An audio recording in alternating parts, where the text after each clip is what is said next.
আমাদের দাবি হচ্ছে অতীত স্বৈরাচার যে জুলুম এবং নির্যাতন করেছে, যে গণহত্যা চালিয়েছে, যে দুর্নীতি করেছে, আমরা তার দৃশ্যমান বিচার দেখতে চাই। সংগ্রামী সাথী বন্ধুরা, এ পর্যায়ে বক্তব্য রাখছেন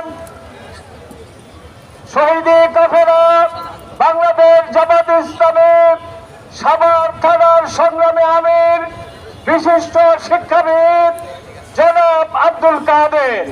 জনাব আব্দুল কাদের।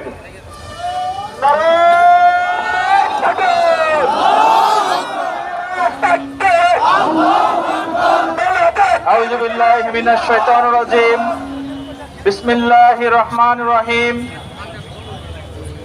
বাংলাদেশের স্বাধীনতা সার্বভৌমত্বে রক্ষারতন্ত্র প্রহরী, বাংলাদেশের 18 কোটি মানুষের মুক্তির ঠিকানা শহীদ কাফেলা বাংলাদেশ জামাত ইসলামী ঢাকা জেলা কর্তৃক আয়োজিত আজকের এই বিক্ষোভ মিছিলের সম্মানিত সভাপতি, সম্মানিত নেতৃবৃন্দ, আগত সম্মানিত দিনী ভাইরা, সাভারবাসী, আসসালামু আলাইকুম ওয়া রাহমাতুল্লাহি ওয়া বারাকাতুহু। সংগ্রামী সাভারবাসী এবং দেশবাসী, পিয়ার পদ্ধতিতে নির্বাচন দেওয়ার জন্য বাংলাদেশ জামাত ইসলামী যে থিওরি দিয়েছেন, আগামী দিনে নির্বাচন অনুষ্ঠিত হতে হলে পিয়ার পদ্ধতিতে নির্বাচন করতে হবে। আমি আজকে এই উপস্থিতি জনতাকে বলতে চাই, আপনাদের ভোটের মূল্যায়ন কেন করতে চান?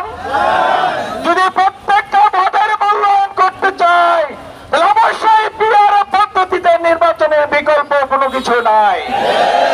যারা অতীতে 30%, 40% জনগণের ব্যান্ডেড নিয়ে ক্ষমতা এসেছে, ক্ষমতা আসার পর 70% জনগণের উপর তাদের মতামতকে চাপিয়ে দিয়েছে।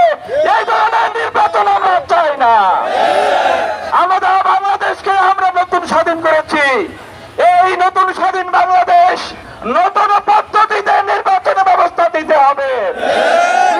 পদ্ধতি সহ জুলাই সনদকে আইনি ভিত্তি না দিলে আগামী দিনে আরো ষড়যন্ত্র কঠিন হবে। এই ষড়যন্ত্রকে প্রতিহত করার জন্য এখনই আমাদের রাজপথে নেমে আমাদেরকে জুলাই সনদ আইন ভিত্তি নিয়ে আসার জন্য সংগ্রাম করতে হবে। সংগ্রামী ভাইরা, আমাদের বন্ধু প্রতিম রাজনৈতিক সংগঠনের